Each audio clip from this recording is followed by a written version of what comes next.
Haleluya. Twese turirimbe kino kice cy'indirimbo. Urumva indirimbo iririmbwa muri rudende. Ngo kandi ukwikunda wa mwana wayo nibigizene. Ntaringizene. Kandi ngo mube yakirishije amaraso nzi yuko nanje ngizene. Uwuzi rero ko ari ngo tuyiririmbe. Kandi ukwikunda wa mwana wayo nikwikunda bibere narumasiru mugareje mazima Yesu ababigwe mubayake shejamaraso zirukonaje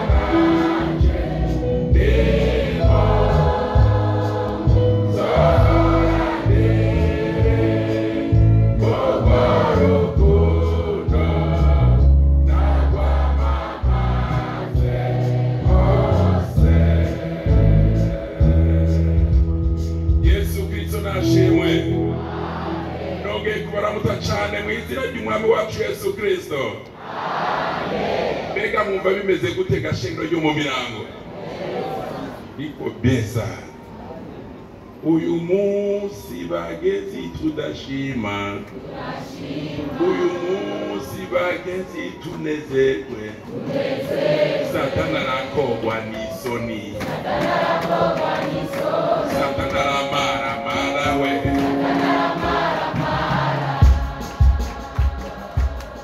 Haleluya.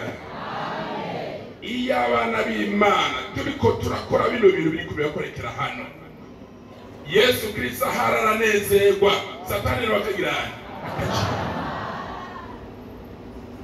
Pepia mikoro kwa baba yetu.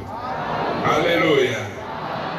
Nivyo turashimiye Imana kuba twongeye kuboneka hano muri kino gitondo, twebwe twese ishengero iyo twaje tuvuma umwe wese. Jendi hano kuva ku munsi wa kane, kandi kuwa kane niba ntihereza abantu bangaruka nyene. Twaratanze intasho za hariya Munyabugete, twaratanze intasho zo mu rugo, mbega na n'ubu twongere tuzitange. Muzakire zose mu izina ry'umwami wacu Yesu Kristo.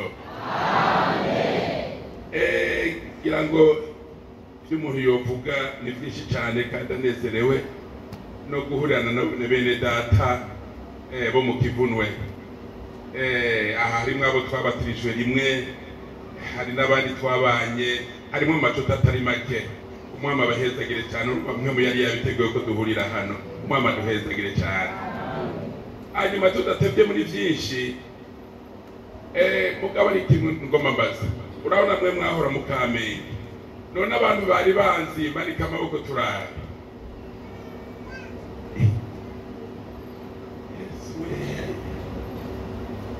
Abatari banze manika amaboko turara. Pasa ni bote kuri. Aha rero bisaba ko nca nivuga, je nitwa Ndayisenga Leonce. Nitwa Ndayisenga Leonce, kandi nkuko mubimenyere mw'ishengero ryacu rya Pentecote, umukozi w'Imana cyangwa uw'ishengero wese aba afite abagore bangahe? Umwe gusa rutende. Hanyuma rero baso numwe ama n'abana ndwi, mugihe ivyaro za 9 ariko abashe kubaho n'indwi. Kandi muri abo ndwi bane baramaze gusohoka, abakobwa 3 n'umuhungu. Ruva muhira dusiganye n'abana 3, abakobwa 2 n'umuhungu umwe. Mwama abahezagire cyane. Ajye umuntu rero mu kwivuga avuga umuryango wiwe hajya abahejeje.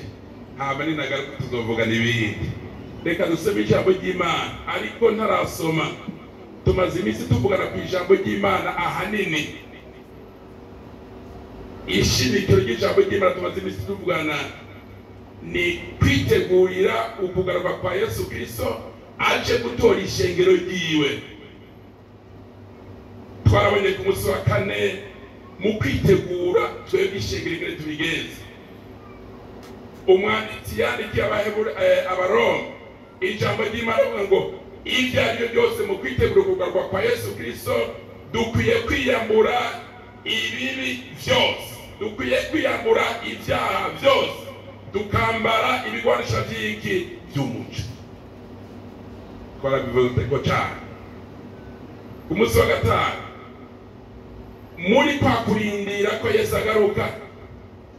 Yesu hari ikintu yavuze gikomeye cyane dukwiye kugumana tukakibungabunga.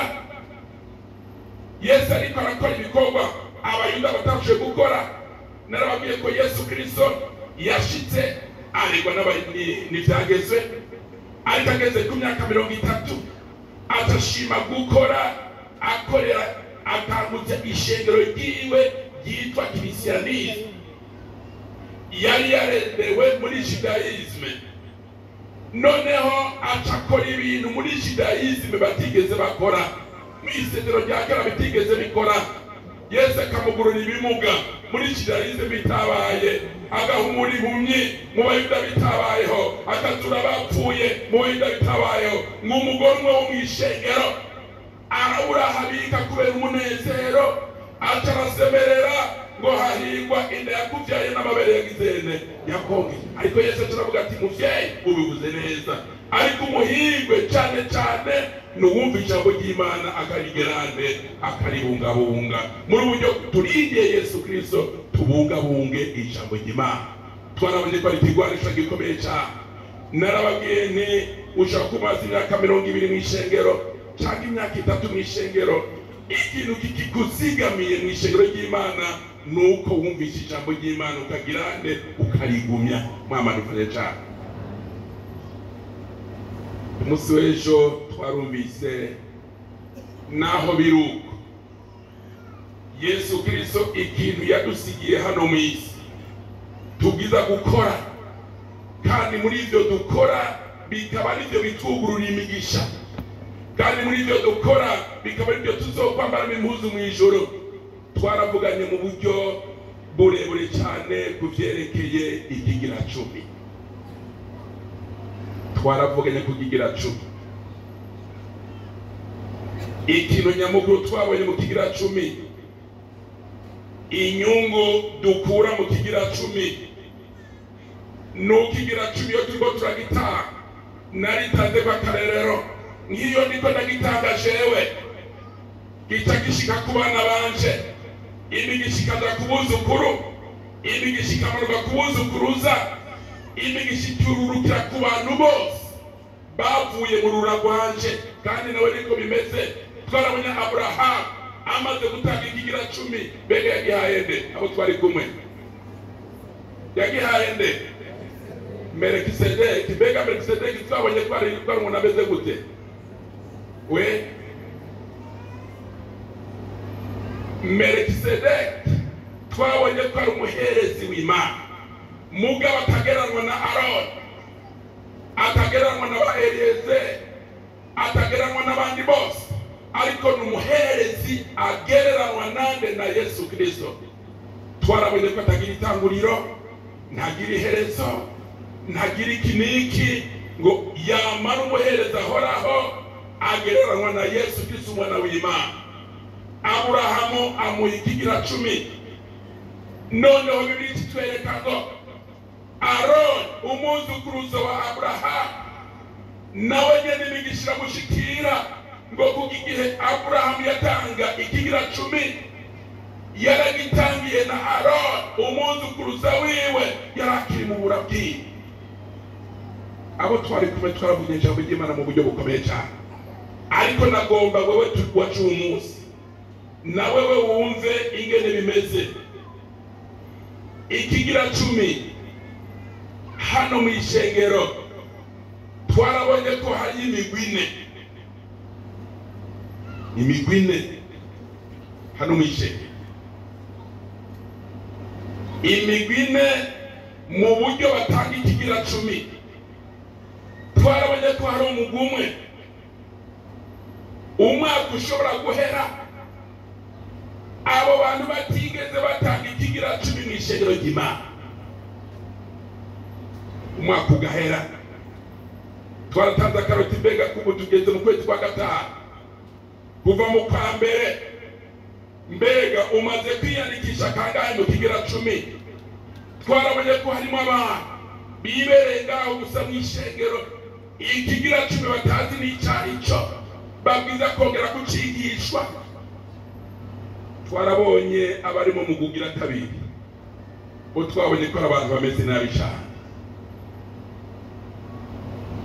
atanga ikigira 10 acokora abakozi wareka ndabahe yatanye ibihumbi 2 cyangwa yandikishije 1000 ngo reka ndabahe biyirire ngo reka ndavuge mu pastor n'abajya bari mu biyirire twarabajije mbega 1000 kimega yene mbega ibihumbi 2 uwo muntu abatanze byo kwira abana bakozi b'Imana bari hano bakabijya bagahaga ariko wa wundi atazi gukorera Imana ndetse n'ahari muri Karita kagenda nawe ngurumba ko twebwe baraturembeje ngo pastor ahagurutse nikigira 10 gusa mwari bahagurutse nikigira 10 gusa muntu uri muri uwo mugwi uveyo nimba mu mwaka akoze 2 cyangwa akoze 3 akabikora cokora abakozi nimba atanze 5 hoho abo babana bose bakabimenya abo birirwana bose bakabimenya ngo ejo natanze 5 mama dufashe cyane twarabonye umugugira 3 urazurumviriza umugugira 3 twarabonye ko urimo benshi kandi naje hari igihe bishobora gushika uwo mugwi ntaravye neza nkawubamwo n'umugwi w'abantu koko ikigira 10 bakizi mugabo mu gutanga ntibatange ibishitse nk'uko Imana ibigomba yaronse ibihumbi 10 by'ikigira 10 agatanga ndwi atireka bino 3 meda vy'ingurana zo bitanga hirya y'ejo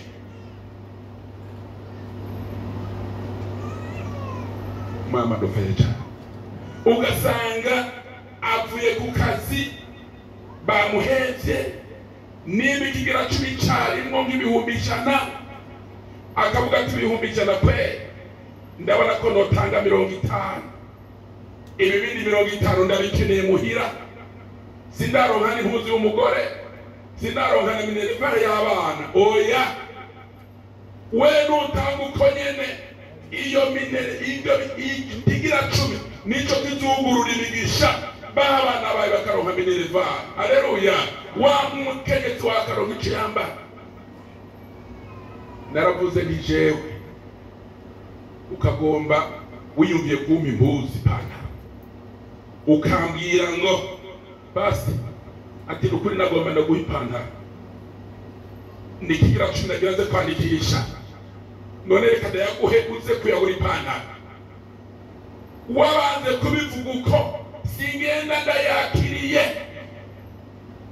kuko ikigira 10 gihabwa Imana n'igihabwa umuntu bega turikumwe gashenge nimba hari umunsi wakoze ikigira 10 ngo ndakunda mwarimu wacu ngo ndakunda ujya muri rindi mugenzi wacu ukamuha ikigira 10 cy'Imana bantu bikuremo washaka uwo mushahara usigaye wose washaka ugirene ubumuhe ayo nayi wawe ariko ikigira 10 cy'Imana wagizende wabanje kugikura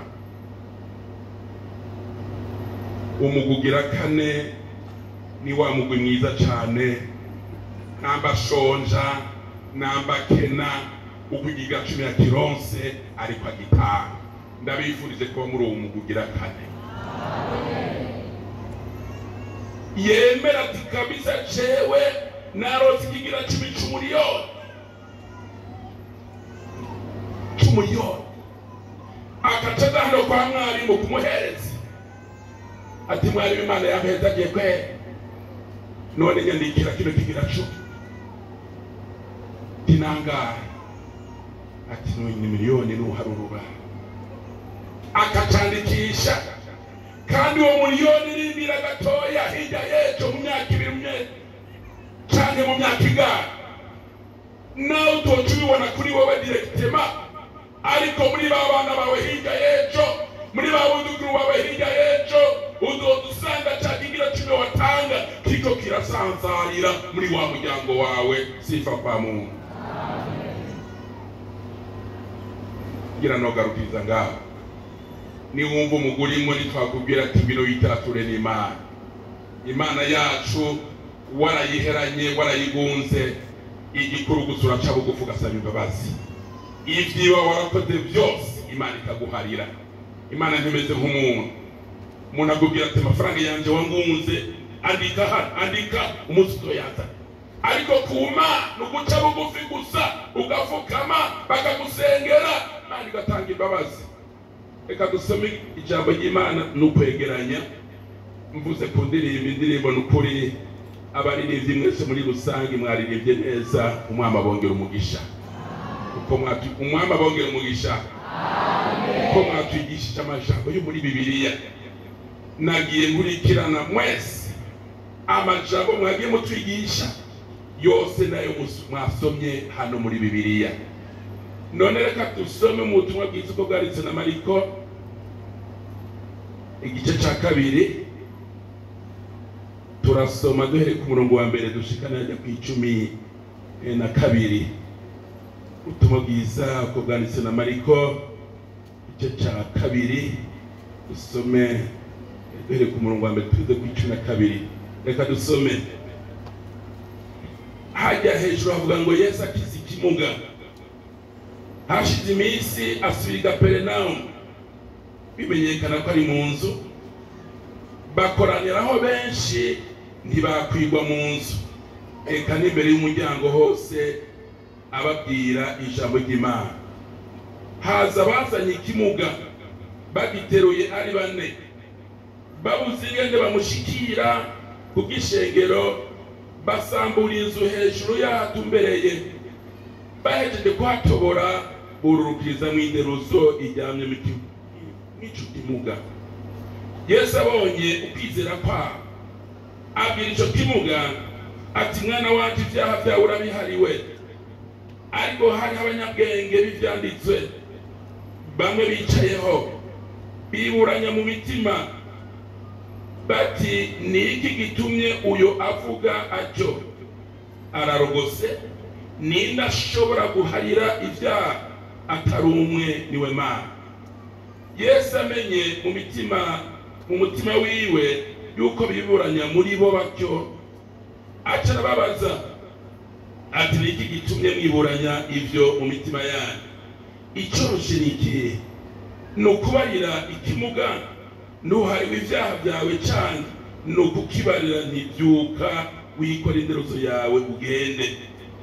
Ariko kugira mumenye ko umwana w'umuntu afise ububasha mu isi bwo guharira ibyaha, abwira ikimuga ati ndakubariye ntibyuka wikora inderuzo yawe utahe.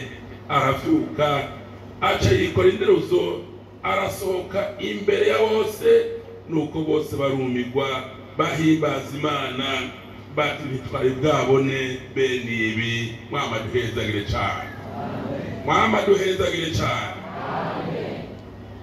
N'aya majambo hano Imana yampaye ko twosangira muri kino gitabo kigira 2 mu bitabo by'ubutumwa, ko ni 4, ni Matayo na Mariko na Luka na Yohana. Nivyo bitabo twita ubutumwa, les évangiles. Kandi kino gitabo muri ibyo bitabo 4 cya Mariko nico gitoyi, cyo gitoya gifite ibice bike. Hanyuma nagomba mvuge kuri uyu Mariko. Uyu Mariko asa na wowe mwana, asa na wowe muntu wavukiye mu nzu y'abizeye. Abantu bavukiye mu nzu y'abizeye, bagakurira mu nzu y'abizeye, barafya kandi karanga kiwa babwiza kugenderako. Uyu Mariko nyina wiwe yari umusenzi akomeye cyane, yari Yerusalemu, yitwa Mariya. Reka ndamubereke, turagarukaho ibyakozwe n'intumwa 12. Ndabereke nyina wa Mariko igere yari ameze. 12 ku murongo wa 12 nyene. Byakoze n'inuma haroroshe kuzingurura vuba. Amaze kuvyiyumvira aja kwa Mariya nyina wa Yohana ariwe Mariko, aho bari bakoraniye benshi bariko baragira ante, bariko barasenga. Iki ni ca gihe Petero afunzwe n'uwitwa Herode Agripa, kuko ba Herode naho twumva ngo Herode yishe abana b'i Betelehemu igihe cy'ivuka rya Yesu Kristo, hari gituma ngo Herode yishe Yakobo intumwa, hari gituma ngo Herode yishe Yohana umubatizi. Kenshi hari gihe tutatwibaza ko ari Herode umwe. Herode ryari izina rya rusange, ariko uyu yishe abana b'i Betelehemu igihe cy'ivuka rya Yesu Kristo bamwita Herode Rogra, kandi yakoze ibikorwa bikomeye cyane. Ibisagara byinshi byo muri Isirayeli yabyubakishije. Uyu Herode yishe Yohana umubatizi bivuye kuri Herodiya, akamugirira inzigo. Herode ariko arakoresha umunsi mukuru, noneho umukobwa wa Herodiya yitwa Salome agaceza. Amaze guceza, umwami aravuga ati uyu mwana aranejereje abantu bari hano, reka ndamubaza nsaba icyago naho cyo igice cy'igihugu ndakimuhe. Ariko kubera inzigo ya nyina wiwe yaranka Yohana umubatizi, uwo mwana aravuga ati reka mwana nde kubaza mama. Pakunda umwana hanuza nyina wiwe, asanga agiye guhanuza umuntu w'inzigo, inzigo yamurengeye imushumva ibiro. Acaramubwira ati ubu nyene wa mwana we ndazi kutumva, ubu nyene genda ubwira umwana baguhe umutwe wa Yohana umubatizi ndawubonera aha. Mwana ntakiri yakora, yacaza ku mwana ati nukuri jewe nkeneye umutwe wa Yohana umubatizi. Umwami biramubabaza, aravuga ati Yohana umubatizi niwe nari nizigiye, ariko kubera indahiro umwami atuma abantu bacunze ibohero, kuko Yohana yarafunzwe. Acaragenda barakerera muri prison. Umutwe wa Yohana umubatizi barazana, abigisha ba Yohana baraza batora ikiziga bakibuga hamba. Bibiliya nitwereka wa mutwe Herodiya icyo yawukoresheje, ariko umunyakibi agumana umukize, ari umunyakibi. Nico gituma umuntu ashaka kwica umuntu mbega aramujya ni kibi gusa, inzigo gusa ibimutera. Uyu tuvuze agira gatatu aha bariko barasenga ni Herode bita Agripa wa mbere. Uyu rero yaranka ishengero urunuka, afata Yakobo mwene Zebeda aramwica, aramukerera aramwica. Abayuda nkuko nababwiye bari bafite idini ryabo ryitwa Judaisme. Ababigisha ba Yesu Kristo bari muri Christianisme. Noneho Yakobo apfuye, b'Abayuda baca baranezerwa, atagomba kwiyongeza na Petero. Mugeshego ryose riravuga ati nukuri uko bigenda kose Petero nta tugomba tuje imbere y'Imana. Haleluya, turirira Imana, twibutigere Petero yigishije ijambo ry'Imana abantu bakihana 3,000. Tukaba ingere Petero yasanze ikimuga kimaze imyaka 40 bama baterekeye ku rusengero isengerereza. Petero akagicako akagira ati ifeza n'inzabu ntazihari, ariko icyo dafise ndakirwa mu izina rya Yesu, haguruka twinjire. Haleluya, ikimuga kigakira. Ishengero ravuga ati no, batabika Petero ingene yakijije Tabiti. Umupfasoni yigisha ibyafwaye, yagira ubuntu, yaha bapakazi impuzu akabashira akabagira. None baravuga ati ibi ntibibaho, tugomba turabe Herode Agripa n'Imana ibikuri cyane cyo. Baca bagenda hariya mu nzu kwa Mariya nyina wa Yakobo nyina wa Yohana ariwe Mariko. Baca baje imbere y'Imana barasenga, barasenga Imana. Haleluya. Bamaze guhamagara Imana yikora ku basoda bayo. Imana ibwira umusoduma w'umumarayika ati manuka hariya muri prison. Sifa kwa Mungu. Mumarayika aramanuka, nta kindi yakoze, akora kuri Petero gusa. Iminyororo bari bamuboshe mu buryo bukomeye cyane. Petero yarafungwa n'abasoda, yaracungerewe n'abasoda 16 bahana izamu ari bane. None cyoge Petero bari bamuboshe mu buryo bukomeye. Kumbure kunongo yinyagaje, ntasanga umusoda asinziriye, bagafata ikintu bakabuhana na Petero. N'ubundi muntu bakabona Petero, kugira ngo Petero yinyagaje gatoya, wa musoda akanguka, Petero ntatoroke. Ariko reka ndakwereke. Haleluya. Ya Mana yacu ikirungi kumumarayika, kuko bari baheje gusengera hajya kwa Mariko, kwa nyina wa Marika ariwe Mariya. Nagonde kubabwira uri hano, wakuriye mu nzu y'abizera, wasanze mama senga na papa senga, kurikira ko karorero amasengesho azogukiza. Mama duhezagire cyane. Nariko ndagomba gusa kubereka ingene uyu Yohana Mariko yanditse buno butumwa. Nyina yari yamurereye mu masengesho, kandi Yohana yarakunda abakozi b'Imana. Yaragendanye na Paulo n'abana baba mu rugendo rwa mbere. Paulo agiye kuvuga ijambo ry'Imana, kandi harageze n'ikindi gihe aragendana na Petero, agenda aramukorera. Tugira tuvuga ijambo ry'Imana rivuga ngo turahindura gatoya ko tumaze iminsi twumva.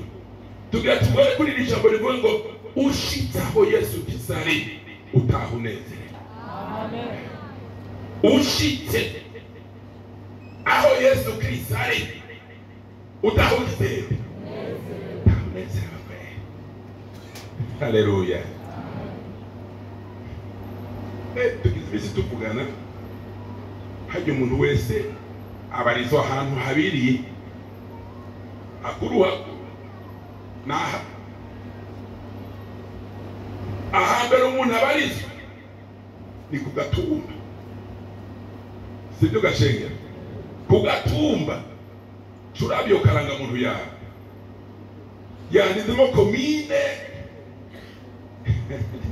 ya komine Mavubu, ariko usanga yanditsemo komine Giteranye hari, komine Gashikano hari. Sindi ko gushikana ari komine naka karanga muri ibyo byanditsemo. Ahantu rero hambere umuntu abarizwa ni hajya ku Gatumba. Aha naje naho mbahani Bujumbura, ndafite ku Gatumba aho mbarizwa. Muri kabanga muntu yanje byanditse ati yavuye ku musozi naka muri komine naka. Ahantu umuntu abarizwa n'ahantu akorera, ahantu wimukiye ukorera akazi. Ngomba ndababaza, Yesu Kristo nawe ahanini arafise ahantu habiri abarizwa cyane cyane ku Gatumba. Kanibarize ba mama, mbega ku Gatumba kwa Yesu Kristo ni he? Ku Gatumba we korari ya mbere, ku Gatumba kwa Yesu Kristo ni he? We mbwira shaka agira bivuge kweli.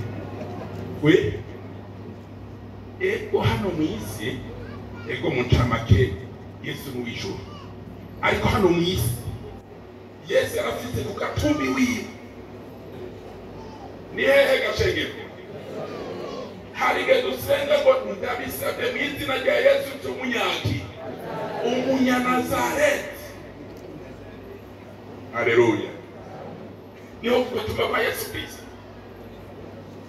Ego mu Yesu yaje kuvuka i Bethlehem. Ujya musore Yosefu yamureheje. Ujya Yosefu iwabo ni Bethlehem. Mugabo kujya ubona abantu bimuka, cyangwa bakimugwa na base wabo, cyangwa na we akimura. Yagiye gukorera akazi hari i Nazareti. Bituma rero n'igihe yaresha Mariya bari hari mugoro sansu migeze bakavuga umuntu wese aci wabo kwiyandikisha. Yosefu ntiyiyandikishije hari Nazareti, no, yari nakuja hari iwabo ku gatumba i Betelehemu. Nico tabace bava hariya Mariya yirungenze akuriwe bakaja hariya. Yesu Kristo rero ku gatumba ni Nazareti, aho yakoreye ibikorwa cyane. Sasa naha twasomye avuga ngo hashize iminsi asubira i Kaperinaumu, bimenyekana ko ari hehe? Mu nzu. Mbega turi kumwe gashenge? Turi kumwe? Ahi Kaperinaumu nico gisagara Yesu yakoreyemo cyane, n'ahandi yarakoreye, ariko cyane Kaperinaumu yarakoreye gose. Ni naco gituma umuntu asonye muri Matayo, hari ahantu havuga ngo Matayo 11 burya bino ngimbe havuga ngo uzubona ibara wewe Korazi na Betsaida, ibitangaza byakorekeye ngaho iwanyu. Iyo bikorekera Itiro ni Sidoni. Itiro ni Sidoni ni ibisagara by'abanyamahanga biri kuri Mediterane. Ati ibitangaza byakorekeye ngaho iwanyu, iyo bikorekeye Itiro ni Sidoni, abantu baba barihanye. None Yesu akajya kuri Kaperinaumu, tariko weho Kaperinaumu, mbega uzoduga ushike kw'ijuru uti noya, uzocokeshwa hari. Ati ibitangaza byahakorekeye iyo bikorekera i Sodomu n'i Gomora, abantu baba barihanye. Vyerekana iki? I Kaperinaumu Yesu yarakora ibintu bikomeye cyane, bimenyekana ko ari mu nzu. Yesu ariko arakora mu nzu ari Kaperinaumu, vyerekana ko hari mu nzu ya Petero, kuko Petero nawe avuka i Kaperinaumu, bimenyekana ko ari mu nzu. Iyo nzu yari arigishijemo uwo munsi baza nico kimuga, yari inzu ya Petero. Haleluya. Kenshi umuntu agwaye, ndabizi neza abantu benshi bagira ivyumviro binyuranye kuri uwo muntu. Iyo umuntu we atakiva hari n'abakunzi biwe baca bagirana, baca bamuheba kabisa. Ariko hari n'abandi bavuga ati jewe ujya muntu nahagwaye yamugaye atakiva mu nzu. Hashize iminsi asubira i Kaperinaumu, bimenyekana ko ari mu nzu. Bakoraniho benshi, ntibakwigwa mu nzu. Eka n'imbere y'umuryango hose ababwira ijambo ry'Imana. Haza bazanye ikimuga bagiteruye ari bangahe? Ari bane. Babuze ingene bamushikira ku gishengero, basambura inzu hejuru yahatumbereye, bahejeje kuhatobora urukizamo inderuzo ijyamye n'ico kimuga. Biratuvugene ngaha. Yesu ashimwe. Aba bantu bane Yesu tariko arigishiza ngaho i Kaperinaumu muri iyo nzu ya Petero, abantu bari buzuye, no mu muryango barugariza. Ariko ba bantu bane, ujya muntu yaragwaye, yari yibera umukene, yabaye ruguru mu misozi, kuko mu misozi ruguru niho bakoresha inderuzo. Ari uwo mu gisagara kumbure bari gufata taxi, ariko kuko yaba mu misozi baca baragenda b'abagabo bane. Haleluya. Umwanditsi yagerageze kubatazira, munyumvirize, siyo mazina yabo, ariko hari umwanditsi yagerageze kubatazira amazina. Ba mama umuvyeyi akunda kugaburira abantu, naho yoba yitwa Mariya, abantu bacamurondera n'izina ryiza bakamwita ngujya ni Mariro. Kubera iki? Abantu bamushitseko arabagaburira, siryo zina ryiza, kandi hari ryamamara. Bona uremema anapatiaga chakula watu kabisa, ugadusanga wamamaye hose. Kubera iki? bya bintu byawe byiza kugira ukorera abantu bakaguhindurira akazina. Hakaba n'undi muntu bakorera akora ibibi bakamuhindurira izina. Urambabarira mwene data niba ariko witwa n'ukuri, urambabarira. Yitwa Habonimana ukagusanga kubera inzigo ye bamwise mw'ikigori bari inzigo. Kubera iki? Baramubonanye ikintu cy'inzigo. Aba bantu bane uyu mwanditsi yagaragaje kubita amazina. Umwe amwita Mugiraneza, kuko uyu wa mbere yitwa Mugiraneza yaravuze ati jewe kijya kimuga naho bigenda gute, naho ari kimuga nzokomeza kugigirira neza, ndonze utuntu ndagihe kugeza habonetse aho umuntu yoca kumuvuza. Uwugira kabiri umwanditsi yamwise Rukundo, byerekana kijya kimuga. Uwo muntu yitwa Rukundo yakomeje gukunda kijya kimuga. Uwugira gatatu amwita Muhizi.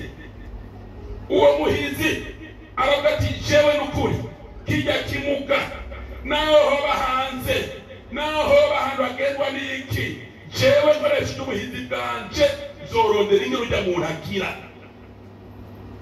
Uwa kane amwita Kwihangana, kuko umuntu yihangana yihanganira byose. Reka tuje imbere. Mugiraneza uwo ahagaze aho, Rukundo ahagaze aho, Muhizi ahagaze aho, Kwihangana ahagaze aho. Baca bajina shengero ry'ababazi. Mbenga Mugiraneza na Rukundo na Muhizi na Kwihangana bariko barasengera hamwe. Mbega amasengesho Imana yoyumva. Haleluya. Imana yoyumva, kuko Mugiraneza ari muri 100%, ariko arasenga Imana iragira ihamumva. Bacajya kurondera inderutso bashiramo bya biti, baraza bashyize ku muryango babona hose harugaye. Muhizi arababwira ati je nababyeje Muhizi, hari ikintu ngira ngore muri kano kanya munaza kukibona.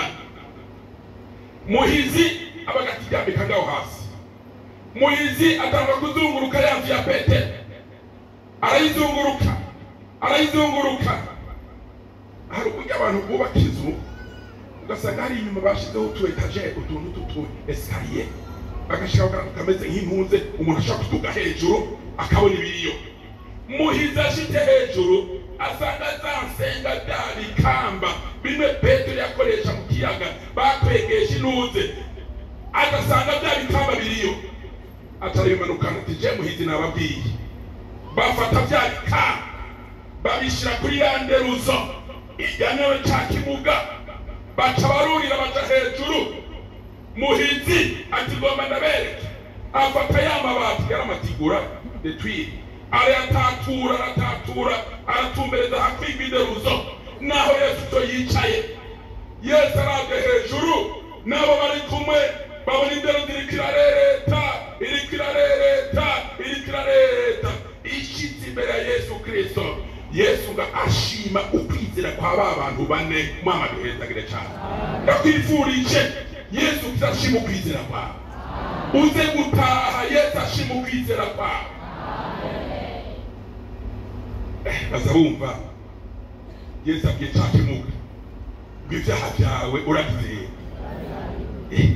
Baka none ye bari bamutwaye kumuvuza ibyaha, bari bagiye kumuvuza ubumuga, ariko reka ko iki tugomba kuvuga mu w'Imana.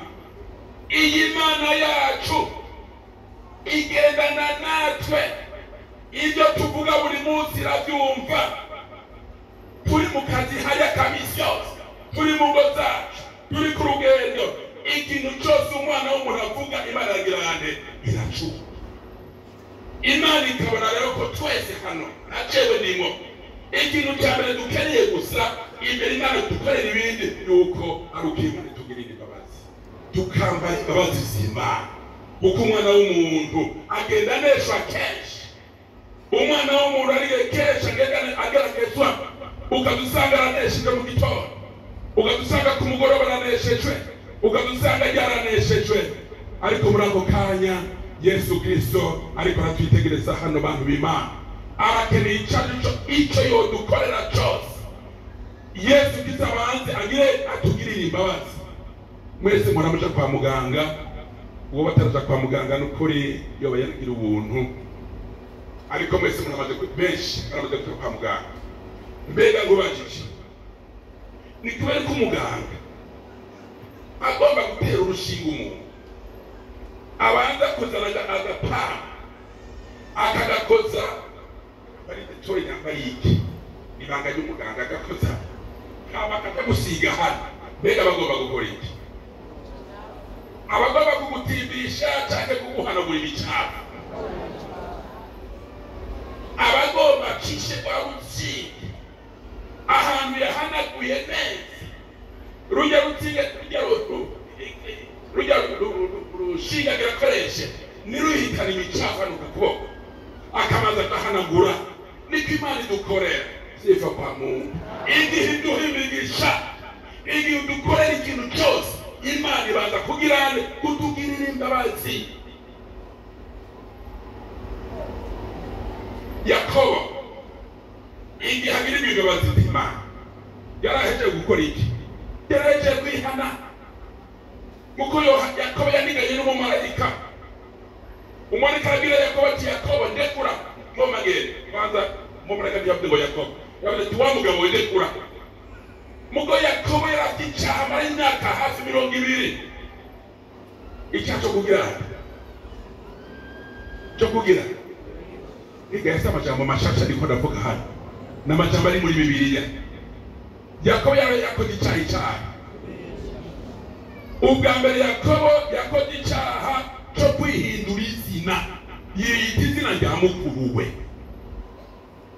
Ari Yakobo arahindura ngo nitwa wiki Esau.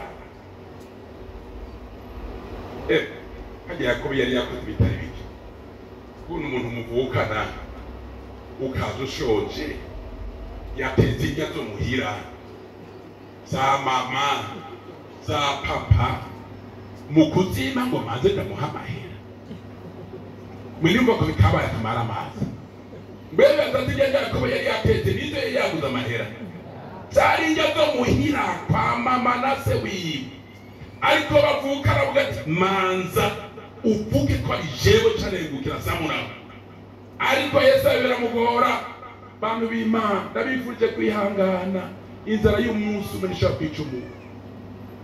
Hari abantu bahebuka ku nzara y'umunsi umwe, hari abantu bahebuka ku nzara y'iminsi ibiri yose isi no kurikurira mugabo. Hari n'abahemuka atana amasaha abiri arahera, kandi usanga biramugoye. Yesu arahemuka. Yakobo yumvise ko Yesu azomwica arahunga aratagenda hari, ariko ageze kuvayo kuramudabiyarutse acahura n'umumarayika aho nyene yaraye kukageze kitwa Yaboki. Bandigana Yakobo acaramuruma. Ega hari abantu bagomba imigisha batarihana ibyaha. Bega haro kwisiga amavuta atoze akava kurima abarimyi. Bega uvuye kurima n'uburimiro ku maguru woca wisiga amavuta. Bega amavuta n'uburimiro byogenda gute? Bicanganye byo bibindi bintu. Ubanza koga uburimiro hamuka asiga amavuta. Yakobo ashima ngo umumarayika muhetagire, ariko umumarayika agira ubwenge arabaza ati vuga izina ryawe. Nta muntu ahetagira atavuga izina ryiwe, vuga izina ryawe. Yakobo arinana ngo nitwa Yakobo, aca yihana. Amaze kwihana Imana iramuhetagira ikimuha umugisha, iravuga ati ntucishe Yakobo uko kandi wari ushaka witwa Yakobo, ariko ngomba ndaguhindura irindi zina witwa Israel, kuko waniganye n'Imana ukagirane ukanesha. Nico tubajya abantu bijya gihugu ca Israel cyitwa Abisirayeli, bitirigira izina rya Israel. Yakobo se wabo baciye barifata ko ari Abisirayeli, kuko se wabo yari yahawe irindi zina rishasha yihanye yitwa Israel.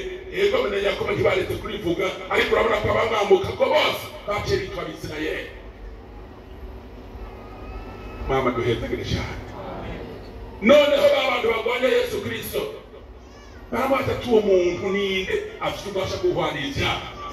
Ariko Yesu arababwira ca kimuga ati ndakubariye haguruka wigi nihagira ugufata turabonana haguruka ivyo ndezo yawe yitahire. Ikimuga kiraterura inderuzo kiragenda. Reka ndababaze mbega abagabo bane baje bataritse ca kimuga mukuza baje banezerewe, none wowe utaritse umuntu ariko araniha ariko araboroga uranezerwa? Bavuga bati reka tugende muri kwa kwizera kwacu. Ujya muntu ariko aravuga yigishije mu kwa Petero nitwamushikira aramukiza, amaze kumukiza ikimuga na kwihana na rukundo. Haleluya, amen. Amugira neza ni amazina amatazirano na muhizi na kwihangana baca basubira inyuma bagizene banezerewe. Umwami duhezagire cyane. Ndakwifuriza uyu munsi gutaha unezerewe. Hari abantu bashobora kumara iyiga yose ababaye kandi yinjira mu rusengero muri korana kaja. Aba bantu bicaye hano mbega murifuza kuba bamugira neza? Umwami abahezagire cyane. Mbega mwicaye hano ayo maranja biri gushika hejuru, mbega muragomba kwitwa ba rukundo? Umwami abahezagire cyane. Mbega mwebwe mwicaye hano kuva nga ushika hari inyuma, mbega murifuza kuba bamuhizi? Mbega abakozi b'Imana, mbega murifuza ko twese tuba bakwihangana? Haleluya, twese tugende. Haleluya, iyo hashitse umuntu akenewe ko tumugira neza tugende tumugire neza. Ikimana yaduhamagariye dusanga umukristo arirengagiza abandi bakristo, ugasanga umukristo cyane na Yesu igituma bamukurikira Yesu cyo nuko yagaburiye abantu. Kwanza reka tuhasome dusoma imbere ari tutatoyarangiza hasi umunsi sinhe twarigishijwe byinshi bimisi. Yohana 6, Yohana igice cya 6. Reka tuhasome amajambo y'Imana.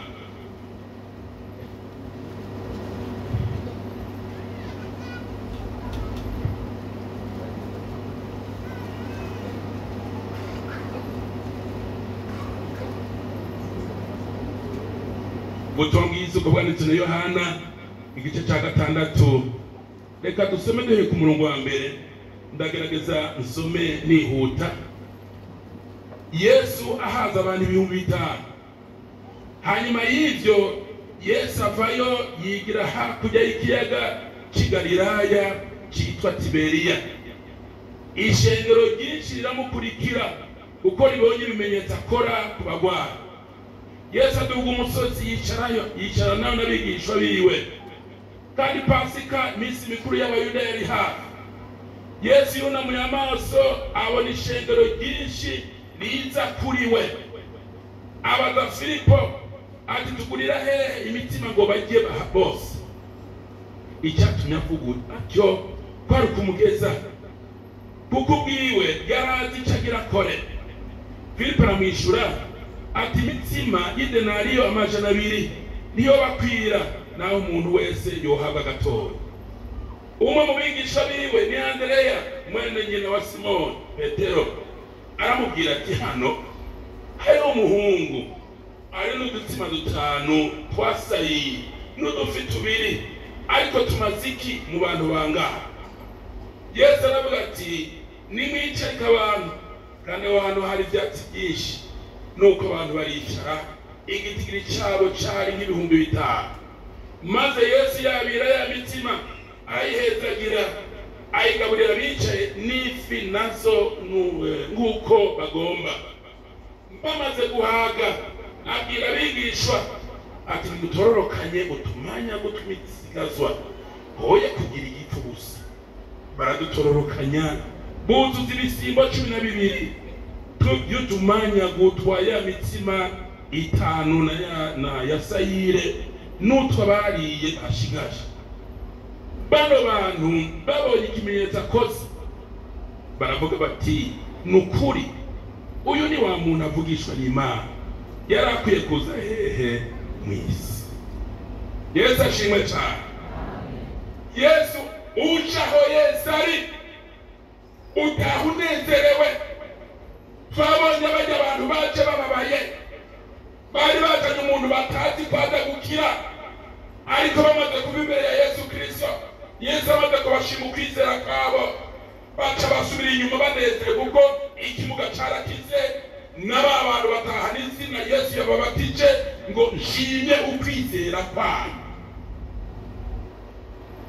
Aha naho Yesu ariko arigisha aduga umusozi muremure y'abigisha biwe abona igugu ry'abantu benshi baza iyari noneho abaje iyari Yesu Kristo ngo yari mu minsi ya Pasika noneho ari ku murongo wa 5 Yesu yunamura amaso abona ishengero ryinshi riza kuri we abaza Filipo ati tugurira hehe imitsima ngo barye bose. Intumbero ya Yesu Kristo yarabona ko bajya abantu bashonje none umuntu kumva utaramuna mushikira mutarana yaga agaca kubaza we mwicaranye ati bajya abantu tugurira hehe njya zo kubagaburira we niba ko umuntu ari umunyarukundo. Haleluya. Filipo aramubwira aho yatituye abada Filipo ni mvukire yaho hantu yagomba kuba adakora amahoteli boshobora kubarungikamo bakaza gufungura ariko Filipo aravuga ati twebwe mu ruhande rwacu ijya dufite ni hehe ariko protokole ya Yesu Kristo yari Andereya na Filipo nyene mugabo Andereya we protokole ye yari ikaze cyane. Andereya abonye akantu kose k'isakoshe sinzi ko ari sakoshi yacashika akabona ati iyi sakoshe na mata agacukangu yabona indi sakoshi mugabo ashitse imbere abona akaza agahungu k'imyaka 14. Haleluya. Itekere ukire dutanu udutsima dutanu n'udufi tubiri mwe muba kwitanganika bego udutsima dutanu umuntu akoza neza yodukoza n'udufi tubiri bigahezanya umuntu acoma byogenda gute? Hari abantu bacoma ariko barata musangiye inyama kaziyorera rimwe pe mukabura n'isupu urari supinge na yinywa andi paragenda abazanya muhungu twa mwana we ubunye hari mwitinga hari mwiki yo akutuno dutsima nakuye muhira aje mu gikorare nashonje ajya n'utudufi buno nyine Andereya acatanga raporo kwa Yesu Kristo mwumve injye umwana yitekereye agahungu kazanye kazakurira mu gikorane gashonje. Andereya acatanga raporo ngo hano hariho umuhungu ndamubonera gatukanimu iminsi 5 kandi harimo amafi 2. Yesu acavuga ngo zana ibyo nyene nibyo ngoma ndabagaburire sifa kwa Mungu. Hano ngo Yesu yarazi ibyo bagira abagingere bingana. Yesu yarazi abantu bagira abagingere bangana. Yesu yarazi ibyo batagusiga kigere bingana. Yesu yarazi ko bitakugenda neza. Yesu cyabirivuga ngo yaciye abisengera mama duhezagire cyane mbega ibintu byawe Yesu arabisengera iherabuye ujya mwana w'umuhungu ikiwiwe byose yaciye abihereza abantu 5,000 kenshi mu Bayuda bavuze 5,000 hajya babara abagabo gusa kenshi Abayuda ntibakunda guharura abana hamwe n'abakenyezi hajya abakenyezi barimo n'abana bashaka 25,000 abo bantu Yesu arabagaburira bose barahaga injya zivuye hehe zivuye ku mwana w'umuhungu mutoya none wewe kuputse injya zawe ziribwa n'abantu bangana gute? Koma ndakubazi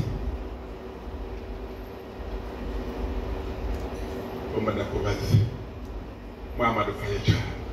Haleluya. Injya zawe ziribwa n'abantu bangana gute?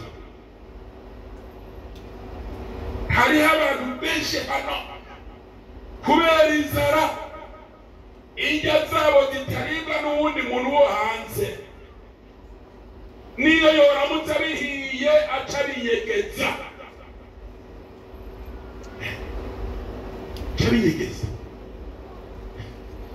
Ukabona umuntu aje ku murango umuntu w'Imana urigana.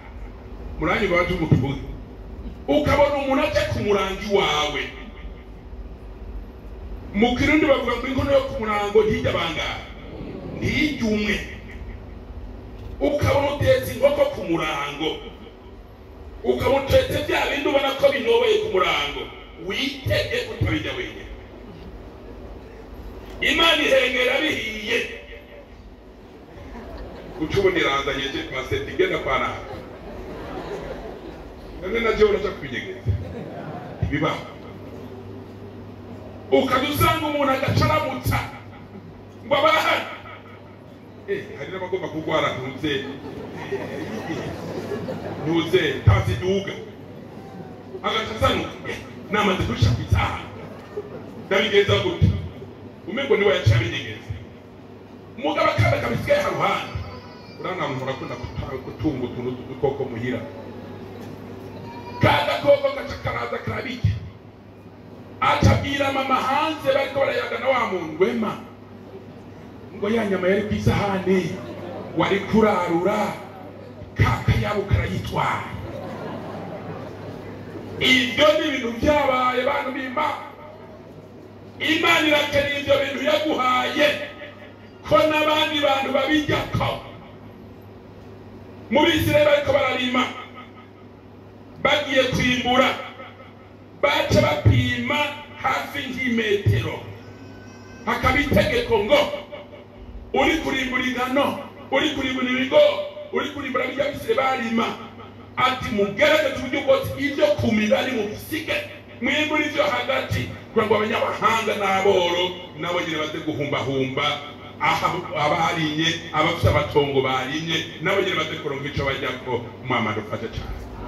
Ndakwifuriza ibintu bya biribwe n'abantu bose. Haleluya. Hariho umubanyi mu bana tumubona mumaze kumuha n'ikiro cy'umuceri cyari kandi akacafisajya. Ego mutabana ntumenya kashonje ariko wo mubana uramya kagize kashonje.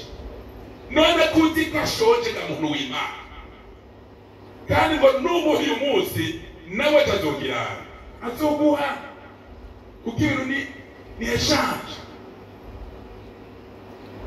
Twasanye hano hantu abantu baragirana barahaga. None gabavyeyi abana bahaze muhira uranezerwa. Uratugaburiye abana ibigori ukamuha ibigori bibiri ni wote ibigori bibiri nawe bibiri nawe bitatu no bibiri kugira ngo nubateranye bahe bose bigize ibinga. Umukamuha bibiri uwundi ukamuha bitatu. Vya bindi warukoze byose bica bigirana. Bamu umuhaye bitatu abandi batagora banuze ngo muhaye hari n'abakayigwa bagaca bya bindi ubahaye bagirana baterera hasi. Ati abana kumuhaye bitatu uramgize ariko iyo abana babahaye bingana ugakubitira umuceri kw'ishorori kuntuza gusiniya ugashira kw'Imana yaguhaye abana bakarya bakanezerwa nawe ucunezerwa kuko uronse tugaburira abana. Yesu arabagaburira ngo ryashengero ryose barajya bagirane barahaga. Ndakwifurize guhazwa na Yesu Kristo. Icyo ni inzara mu gitondo Imana ikugaburire, ku murango Imana ikugaburire, mu ijoro Imana ikugaburire akanya kose kuko Yesu atubwiye ngo muri ko mwasenga musenga ngo ma uduhe ibyo kurya dukwiranye ryari uyu munsi nk'uko Imana abisirayeli yabaha manu buri munsi.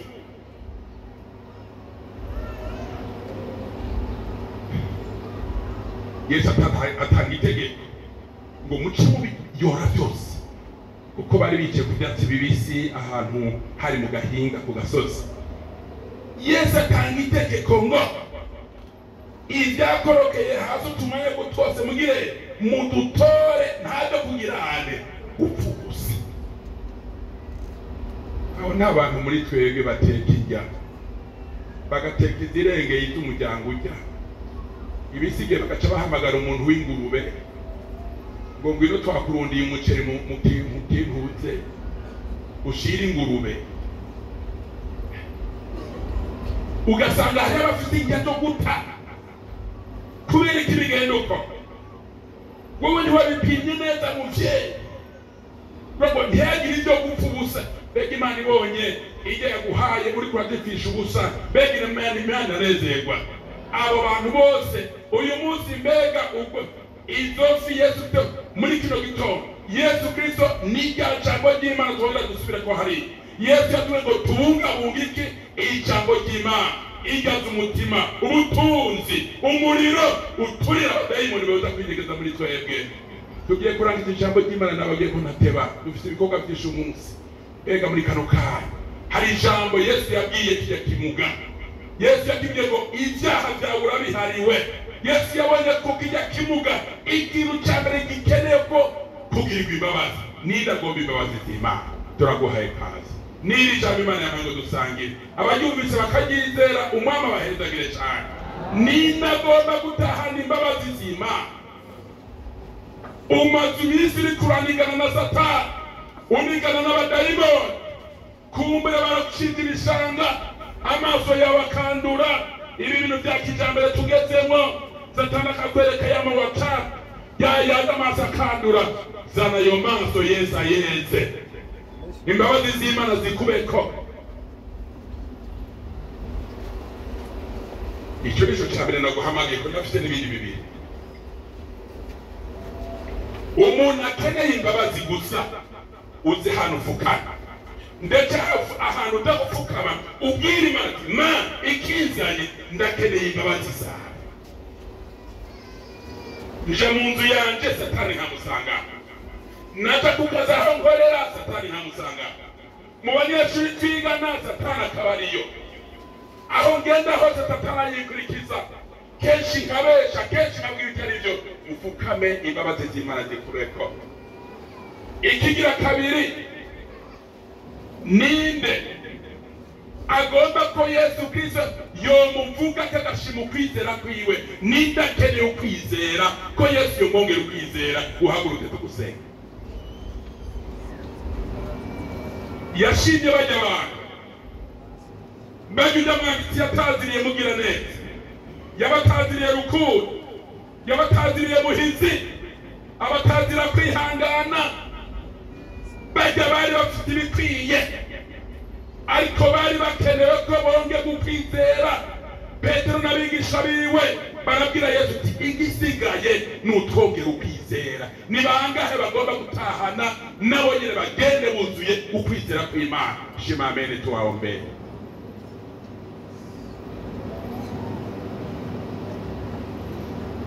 Mama duheza kicha, reka dusenga Imana.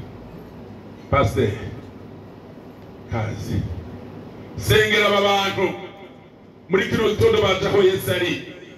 Yesu sahari kino cyambere atanga n'imbabazi ziwe, ibindi bikiyongera yabanje gutanga imbabazi ziwe, agacagwana n'igukomeza ukwizera. Ibyo bintu bibiri tugomba tubigusengera ko ubitahane. Haleluya. Mana data twese uzagiye mwisho, mwami nyeningabo isi yose yuze mu icubahiro cyawe, turagukengurukiye Mana, turagukengurukiye ubuntu bwawe kumaze kwivuga. Uriwe kuri umugiraneza, uri umunyembabazi nyinshi, w'Imana y'urukundo. None ijambo ryawe abantu bawe bitirwa izina ryawe baraciye bugufi munsi y'umusaraba, baraje baremeye ko batsinzwe, baremeye ko bitagenze neza, baragomba ngo bahindurire ibihe, baragomba kwezwa n'amaraso yawe Yesu Kristo. None Mana ye ubaharire, ubagire imbabazi, maraso y'umwagazi w'intama w'Imana akura igicumuro cy'abari mu isi. Uyitanze ku musaraba bitewe na muhema ahoraho, kugira ngo ikimaze cyagukura ibyaha, cyaguharira, cyaguhanagura, kirenge amaraso y'impene n'inka n'ay'inuma, ngo mu gihe cya kera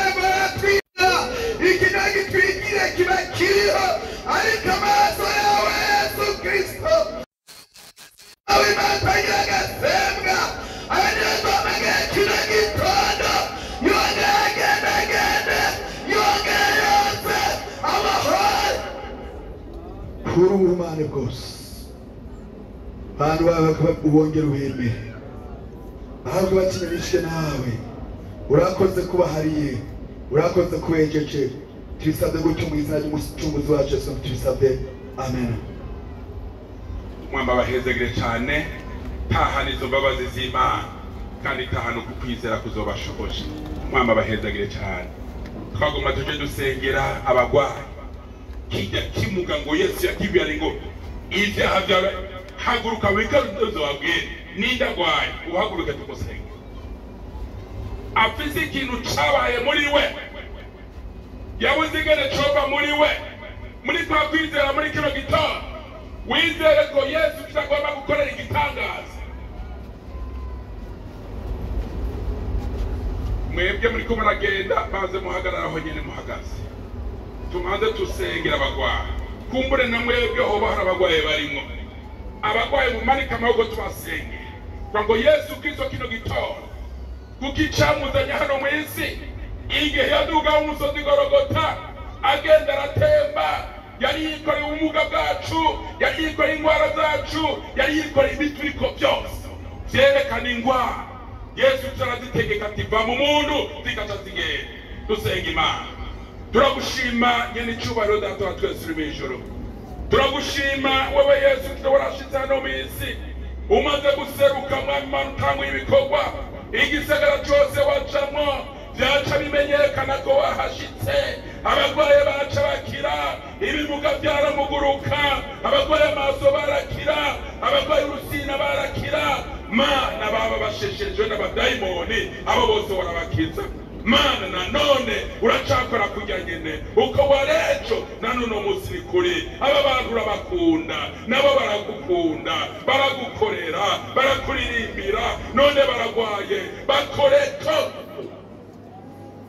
Haleluya bakoreko garanti ikiganza bakoreko garanti ukuboko kwabo bakoreko mu izina rya Yesu Kristo babushobozi Mana bwawe bwatumisitinya ikanyiganyiga nibuze bwinjire mu mibiri y'abano bantu mwana abafise ibintu by'ibisata byizinze muri bo ubicagagure ubiturire ubisenyure bana bawe babohore abagwaye barayubakize abagwaye umugabo uyo bwinshi bakize mu izina rya Yesu Kristo abagwaye mu nda ubakize abagwaye mu muhogo ubakize abagwaye mu matwi ubakize abagwaye mu kanwa ubakize abagwaye amaguru ubakize abagwaye amagufu ubakize mu izina rya Yesu abagwaye mu mukenza ubakize mwana ntareke bikukunanira biraryoshe wadushize hano mu isi ngo dukore ibikorwa abandi babandi mwami ku munsi wa mbere baja mu bikorwa byabo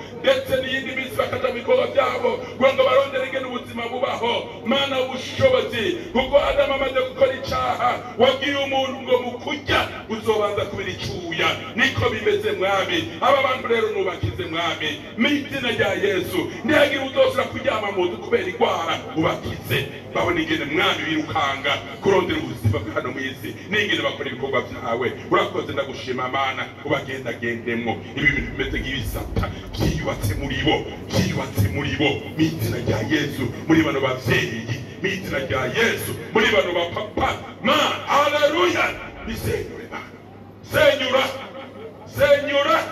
senyura aba bantu boroherwe mwami bakire bose mwami bagushime kume cakimuga cagushima cari kimaze imyaka 40 ngo bacibagiha umwanya mu rusengero cirirwa kiraririmba cirirwa kirashima kuko wari ugikijije mwana urakoze n'igisa ubikore kuko Imana ibishoboye tubisabye mu izina rya Yesu Kristo umukiza wacu amen.